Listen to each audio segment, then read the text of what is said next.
Okay, so polynomial graphs and functions. This is kind of what we've been leading up to.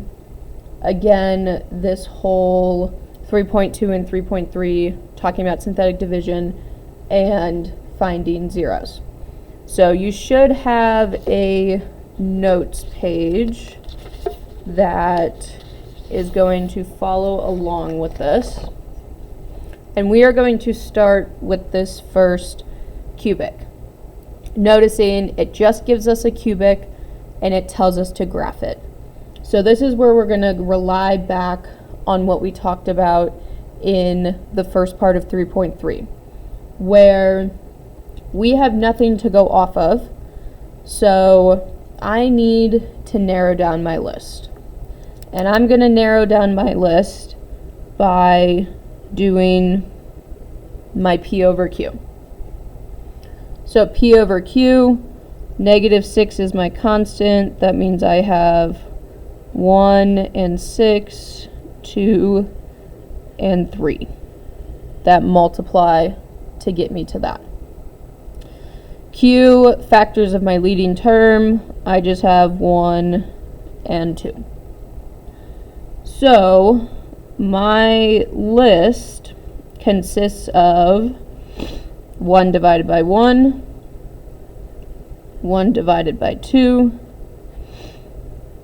2 divided by 1, 2 divided by 2 is 1, I already have that listed, 3 divided by 1, 3 divided by 2, 6 divided by 1, and 6 divided by 2 is the same thing as 3/2.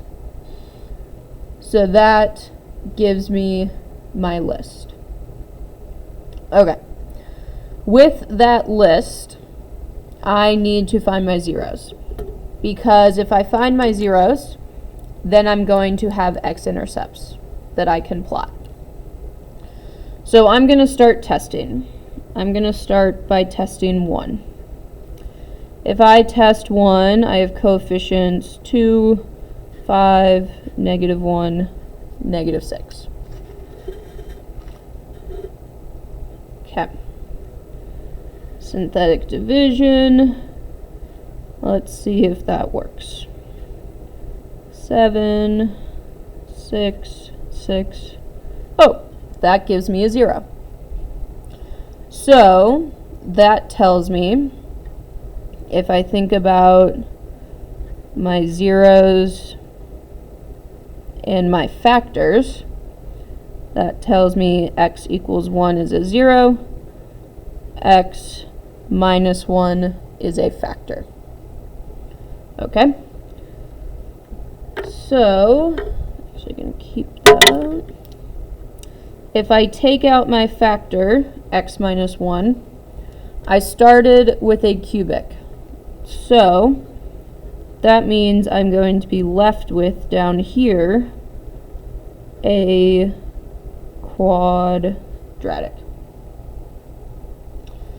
And since I have a quadratic, I should probably see if that factors.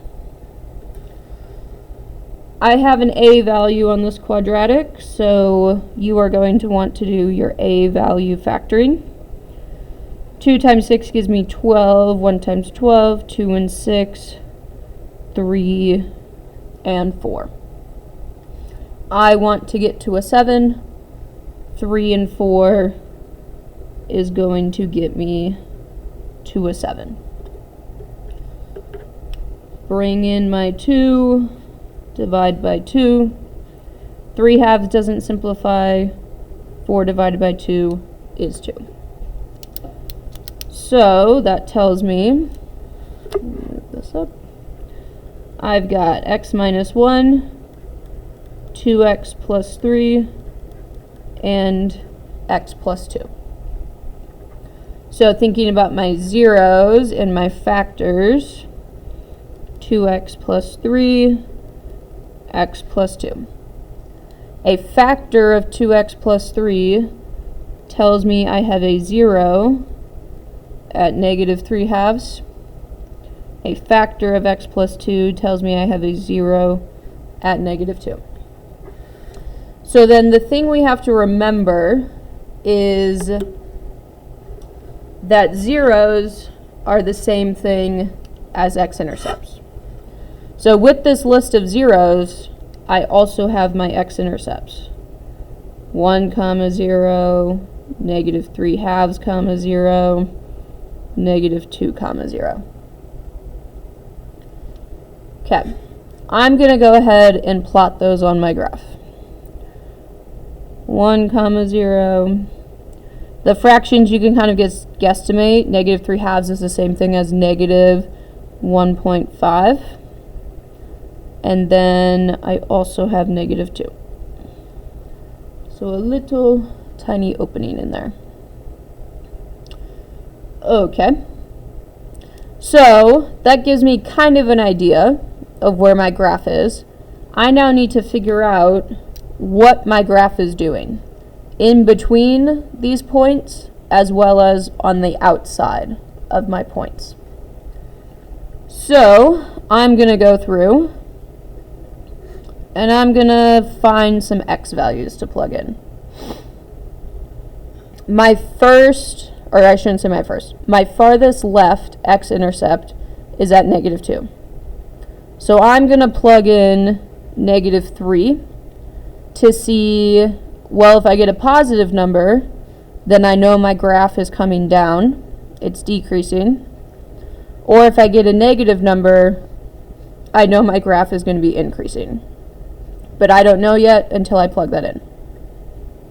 I then have to plug in a number that's in between those two, because I need to figure out, do I have, is it positive in between those, or is it negative in between those? So I have negative 1.5 and negative 2, so I'm going to plug in negative 1.75. That would be in between those. I'm then going to plug in negative 1. I'm going to plug in 0. And then I have to see what's happening on the other side of my point farthest to the right. So if I plug these in, and when I mean plug them in, I'm going back to my equation and I'm plugging them in to see what my output value is. So if I plug in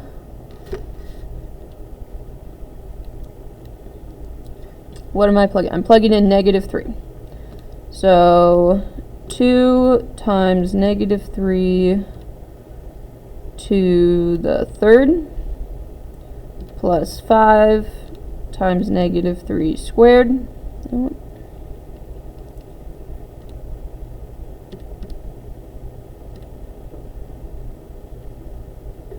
Minus negative 3. Notice the parentheses I'm putting in. Minus 6. That gives me negative 12. Okay. Now I'm going to do that with the rest of these points. So if you want to pause the video and practice plugging them in, be my guest.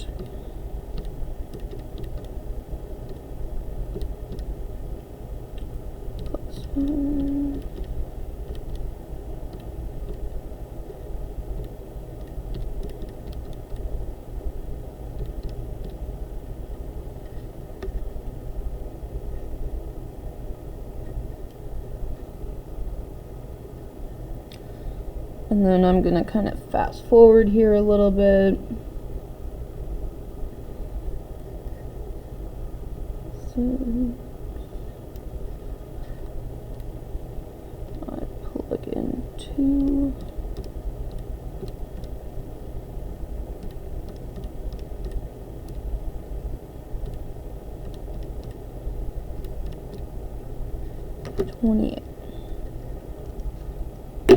Okay, so this should be the table that we end up with. And I'm now going to plot those points. So negative 3, negative 12, that is going to be off my graph, but I know it's negative.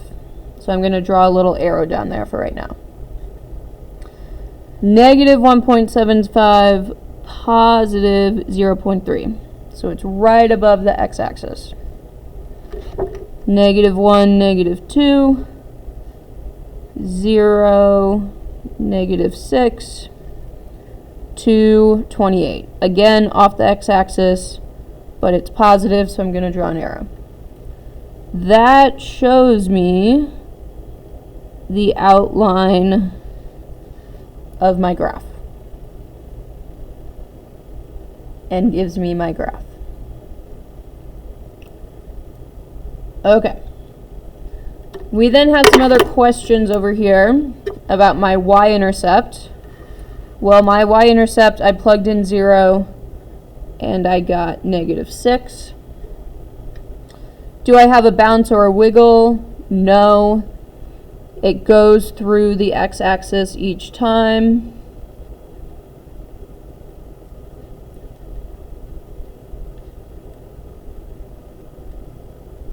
Also, I don't have any multiplicities.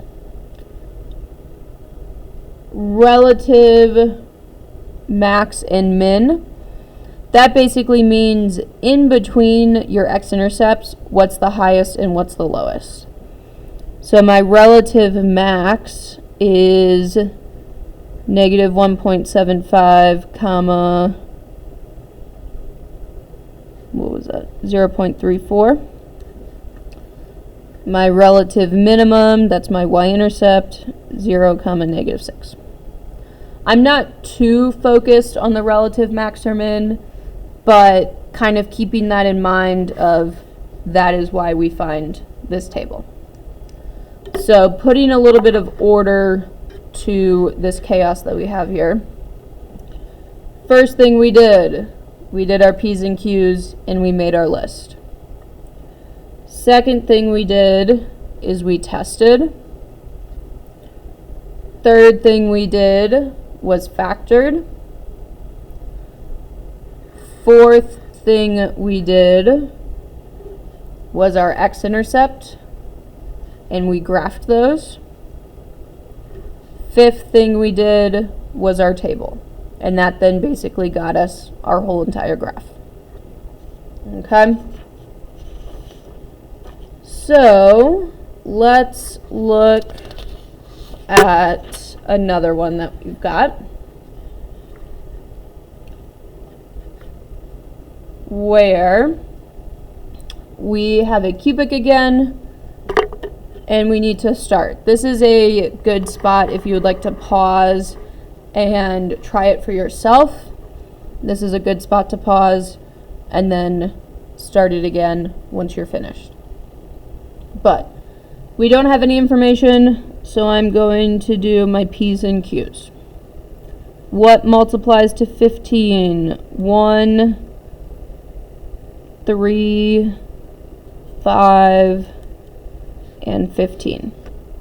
My A value is 1, so I just have plus or minus 1. So my list consists of plus or minus 1, plus or minus 3, plus or minus 5, plus or minus 15.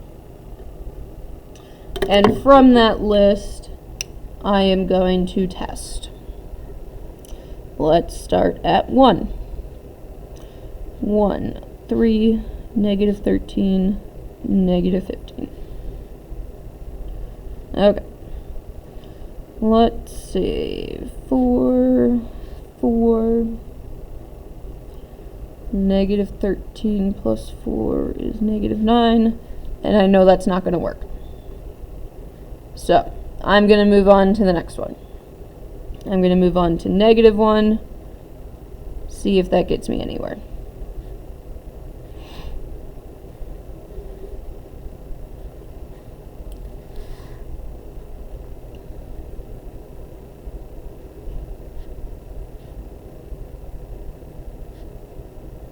That looks a little bit better. So, I know x equals negative 1 is a 0. And if I pull that factor out, I'm then left with a quadratic here.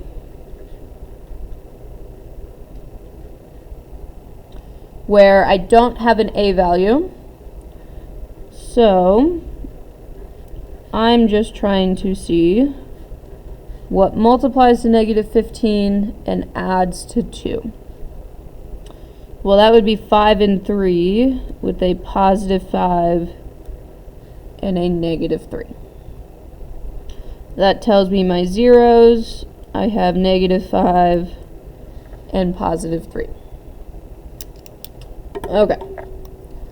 So from that, I know my x-intercepts are negative 1 comma 0, negative 5 comma 0, and 3 comma 0.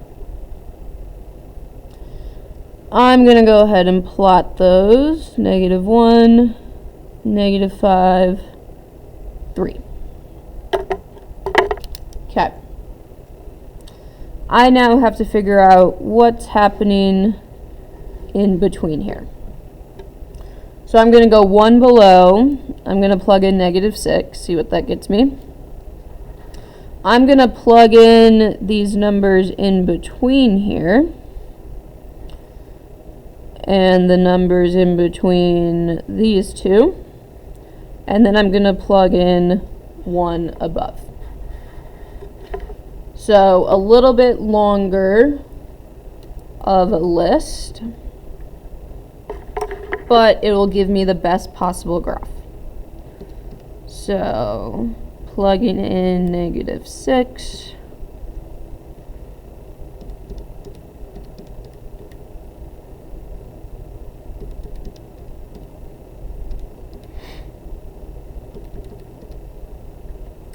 That gives me negative 45.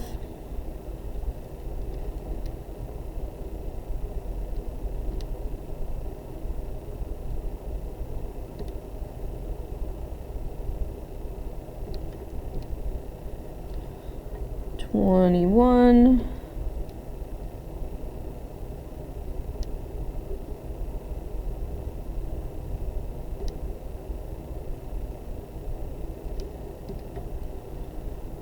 $24.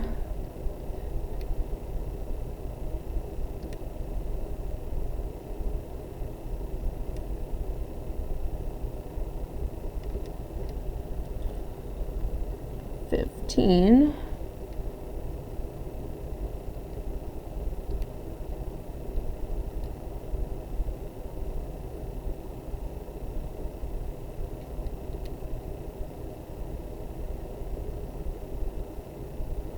I plug in 0, that should give me negative 15.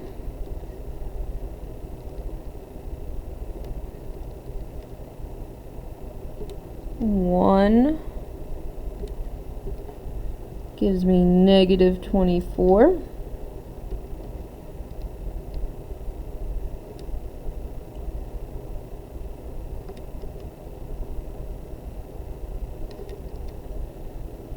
Negative 21.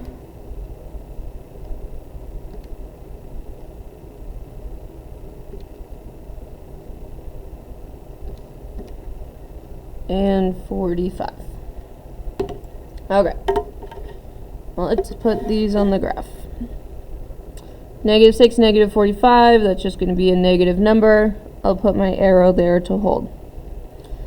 Negative 4, positive 21, going up by 2's here, so that's going to be right in there. Negative 3, positive 24, negative 2, 15, 0, negative 15, 1, negative 24, 2, negative 21, and then 4 is positive off of the graph. So that gives me my shape here of that. Again, kind of the order. Find your P's and Q's, test, factor, x-intercepts, plug in. That's what we've got going on. We are going to look then at this next one. So, noticing on this one that it's given to us a little bit differently. So it's given to us in basically what's called factored form. So this tells us if we have multiplicities or not. So thinking about the factored form, well, it tells us what our factors are, so then we know what our x-intercepts are. If I set this factor of x squared equal to 0, well, that tells me that my x is 0. X minus 2 tells me I have a factor, an x-intercept at 2. X plus 3 tells me I have an x-intercept at negative 3. Except these are multiplicities. So that means we're going to have a bounce. So if I go ahead and graph these x-intercepts,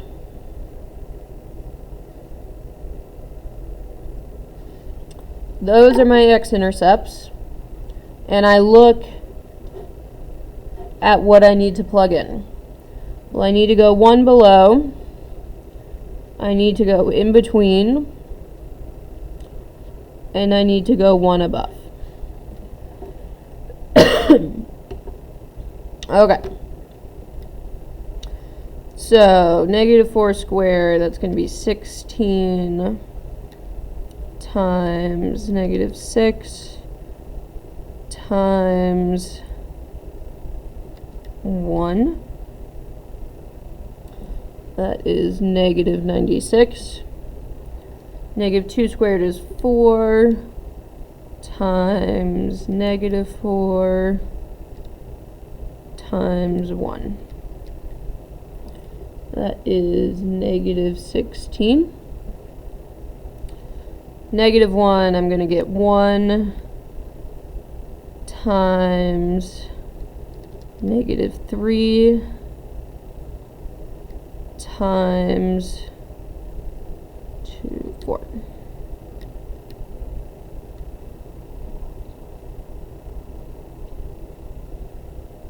Oh, negative 12. Positive 1, I get 1 times 1 times 16.